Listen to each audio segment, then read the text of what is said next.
The Post-Sweet Life of Dylan Sprouse. In 2013, ex-Disney Channel star Dylan Sprouse turned up behind the counter of a coffee shop in the East Village, pouring lattes and craft beers. It startled more than a few customers. "I think they were just confused," Sprouse says. At 25, he retains the wide-grinned mischief of his Disney Channel days, and his lustrous blonde hair has grown down to his shoulders. "I was just doing what I impulsively thought I needed to do. And I knew I'd have a great time doing it." At the time, he felt obliged to reassure his fans, via Tumblr, that he wasn't struggling or destitute. "People would come up to me and be like, 'You must have fucked up.'" Along with his brother, Cole, Dylan Sprouse is best known as one half of the Sprouse twins, the identical twin duo who starred in 158 episodes of the Disney Channel series The Sweet Life of Zack and Cody, and its spin-off, The Sweet Life on Deck, not to mention the Sweet Life movie and the That's So Sweet Life of Hannah Montana crossover special. At the height of Zack and Cody, they were earning a reported $40,000 per episode combined, and on track to be a sibling phenomenon of Olsen proportions. In 2011, the twins withdrew from the public eye in extraordinary fashion. They quit The Sweet Life and the Disney Channel, and enrolled at NYU, Dylan embarking on a course in video game design, and Cole studying photography. The two had been an on-screen package deal since they were 8-month-old CO stars in a diaper commercial. For much of their lives, and especially during the 7 years of Zack and Cody, their very inseparability and interchangeability have been essential to their collective appeal and identity. But lately, they've forged their own, distinct paths. Earlier this year, Cole re-emerged in Riverdale, CW's shadowy Archie series, playing a raven-haired Jughead. In August, he won the Teen Choice Award for Choice TV Actor in a Drama. Dylan is becoming increasingly visible, too. Dylan Sprouse is New York's newest party boy, W Magazine declared after he was spotted at Heidi Klum's Halloween party, dressed as Fabio, but, career-wise, he's sticking to the fringes. In fact, his choices suggest a deliberate retreat from the mainstream and into the more esoteric corners of geek culture.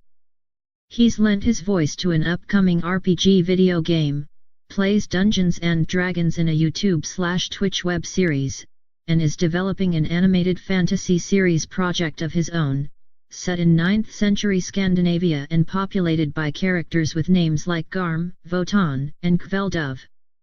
His screen acting work has been determinately under the radar, too. This year, he shot an Italian neorealist-style short film, Carte Blanche, playing a hot young actor who has a breakdown, and starred in the video-on-demand thriller Dismissed as a sociopathic student. A couple of days after we spoke, he played a part in the Illuminati Ball, a Promenade Theater production in Brooklyn, and started shooting an indie comedy called Banana Split in early December. "I think Cole's in a place where he's very happy right now," Dylan says, "whereas I would be happiest doing more films with a lower-budget independent, expressive, really small scale. I tend to enjoy roles that I very closely identify with, fringe people and complicated characters, who might even be bad guys, or bad characters that have one redeeming quality.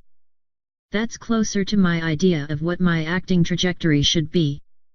Lately, most of Sprouse's attentions have been focused on his yet-to-open Williamsburg bar, the All-Wise Meadery, originally meant to open its doors in the summer, then the fall, but almost certainly opening, Sprouse assured me, by the end of winter. Sprouse developed a passion for brewing while studying at NYU, at first to avoid having to get a fake ID. He eventually acquired that fake ID anyway, but kept brewing, making beer, vodka, moonshine, and bourbon, and interned for a time at a Brooklyn bourbon distillery. He became especially fond of mead, and hit upon an early form of his current recipe a couple of years ago. "I really developed a love for it," he says, "as an expression of myself." Sprouse's bio on the Allwise Meadery website, he's listed as head mazer, omits his House of Mouse past and notes that, when he is not brewing, he is managing things and often having a glass or two with patrons. "I'll definitely be doing that," he promises. "I'm a people person. That's my bread and butter." Sprouse says he's happiest when showing everyone else a good time. The eagerness to please is partly due to his Disney media training. He's realized he and his brother were holding court on morning talk shows well before their teens, and not always a positive thing. "I had to unlearn a lot of things that I had learned going to school. I used to be very scared of silence because I felt it was my responsibility to keep people occupied," he explains. "That definitely spawns from an insecurity in myself. When people aren't enjoying themselves, when I'm involved, it somehow comes back to it being my fault. But I do want people to have a good time." One challenge of interacting with the public, which Sprouse encountered during his coffee shop stint, the phrase "former child star," either uttered in a scandalous whisper or thrown in his face. That term is so derogatory. Isn't it always derogatory? Even young actor sounds better, Sprouse says. You're already in a box. But they put you in a smaller box inside that box. It also implies past tense. It implies you've already failed, right? I was actually naive enough to think that people wouldn't think of it in that way. In 2013, another Disney Channel alumnus, Joe Jonas, spoke at length to New York about the burden of being a Jonas brother, the stifling pressure to conform and the desperate urge to defy his squeaky clean image. Sprouse didn't empathize.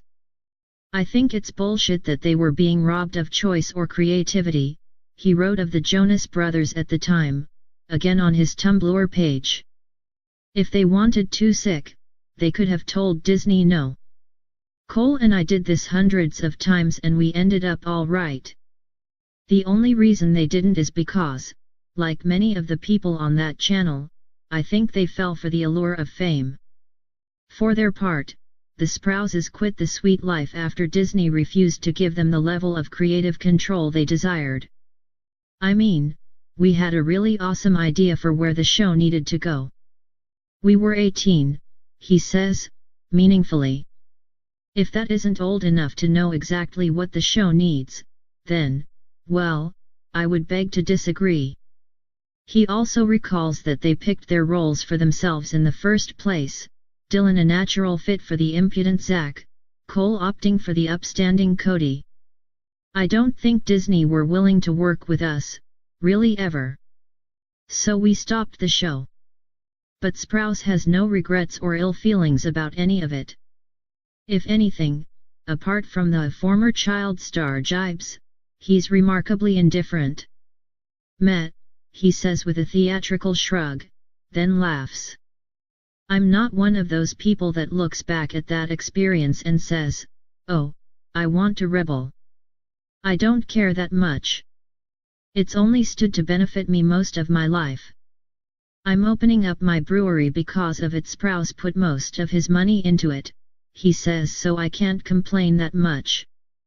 Life after Disney did bring some more existential challenges into focus. For one class assignment, Cole wrote an essay about the dual burdens of identical twindom and celebrity. When you are born into a body that takes the image of another, you ask yourself a question much like the famous chicken and egg conundrum. Do you take the form of he or does he take the form of you? Cole called the twins' ostensible relationship a media dramatization. The behind-the-scenes reality, he suggested, was far more competitive, even claustrophobic. Sprouse is wary of speaking for Cole, but admits that the two of them discussed the feelings in Cole's essay in some detail. "Those things always exist with your siblings," he says, "especially if you're twins. People always want to compare you. But any sort of competition and claustrophobia that my brother and I have felt is usually enforced, either societally or through the media. And our primary role as each other's, you know, not only twin, but biggest supporter, is to dispel that with each other. Right? Through conversation, and through, just, love. By the time the brothers graduated in 2015, they were untroubled enough by their twindom that in a switcheroo worthy of Zack and Cody they traded places and accepted each other's diplomas. They do hang out. We got hamskied in a bowling alley just on the weekend, reports Sprouse, and continue to look at their fame with some amusement. Dylan cracks up at the mention of the old Zack and Cody video games. They're not exactly renowned, but will proudly point out that we have marijuana strains named after us. They're even intimately familiar with one of the creepier byproducts of celebrity, Zack and Cody / Cole and Dylan twincest erotic fanfiction. We used to troll each other with that gross out shit, he says. It's pretty gross. But it's funny as fuck, come on. Some people get really creative. Archie aficionados, and Sprouse enthusiasts, have pointed out that, in the comics, Jughead has a familial doppelganger of his own, named Souphead. Slim chance of Dylan making a Riverdale cameo, though. Don't tell my brother, he says, but I've only seen the first episode.